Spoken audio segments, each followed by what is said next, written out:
Actor Jude Law has a new Netflix crime thriller, and most critics are absolutely wrong about it. When it comes to chameleon actors, Jude Law excels. He's a jack of all trades, dabbling in virtually every genre out there. Jude Law's best movie roles show his ability to slip into any role with ease. His most recent role is a gritty crime thriller that takes place in the Big Apple. Jude Law has appeared in numerous successful thrillers, including The Talented Mr. Ripley, 1999, Contagion, 2011, and The Order, 2024. Like past thrillers, Netflix's Black Rabbit quickly garnered the praise of critics. However, this is one case where they are entirely wrong. Black Rabbit's Rotten Tomatoes scores explained. The debut score of Netflix's Black Rabbit was 83% based on 6 reviews on Rotten Tomatoes, which I felt was far too high. Now that the show has been out for a day, the score has dropped slightly within the first day, with the show having a strong divide between RT's top critics and overall critics. As of the time of writing, the 18th of September, 2025, only 6 of the 10 top critics gave Black Rabbit positive scores, with an average rating of 5.4 stars out of 10.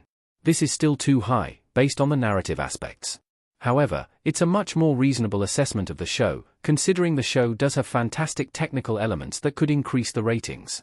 However, the show holds an overall 75% approval rating based on 24 critic reviews, with an average score of 7.1 stars on the day of its release. The Black Rabbit review by Screen Rant's Greg MacArthur, with whom I usually see eye to eye, rated the show 9 out of 10 stars. I have so much respect for Greg and all the other hardworking critics who wrote reviews for the show, but I could not disagree with their assessment of Black Rabbit more. Looking at it from both a professional and audience perspective, I do not believe Black Rabbit deserves such a high rating. Black Rabbit has a weak story and too many unnecessary subplots. Anna looks serious and upset in Netflix's Black Rabbit. Credit, courtesy of Netflix. When I wrote Black Rabbit's ending explainer, I described it as a parable because the story feels extremely simple and didactic. 2 brothers, burdened by their parents' sins, find themselves in trouble. Every time they try to get out of trouble, they go further and further down the rabbit hole. Eventually, one sacrifices themselves for the other. At its core, Black Rabbit's description could apply to about a dozen other crime dramas and movies. It's formulaic, with characters who aren't distinct. Jake is the successful brother. Vince is the screw-up. Mancuso is the mob boss who is ordering his sons to kill people. This leads to the primary issue with Black Rabbit, which critic Clint Worthington of RogerEbert.com sums up nicely. Worthington writes, "Problem is, you gotta care about the characters and the conflicts, and this miniseries just doesn't make that happen. Black Rabbit doesn't develop the relationships between the characters, and the story gets repetitive quickly. I just can't care." On top of that, Black Rabbit adds in completely unnecessary subplots that are boring, underdeveloped, and problematic. The romance between Jake and Estelle had zero reason to exist. It did nothing for the story. The tension between Jake and Roxy regarding the business wasn't developed enough to matter. It had potential but quickly fizzled out. Meanwhile, the Anna rape story was downright offensive to me because it served no other purpose except to show that Jake was a scumbag just like his brother. It's 2025. We should be past the point where we use a woman's rape as a plot device to further a man's story. Black Rabbit should have left this subplot out. Netflix's Black Rabbit is way too slow burn. Jason Bateman's Vince looking intense while sitting at a blackjack table in Black Rabbit.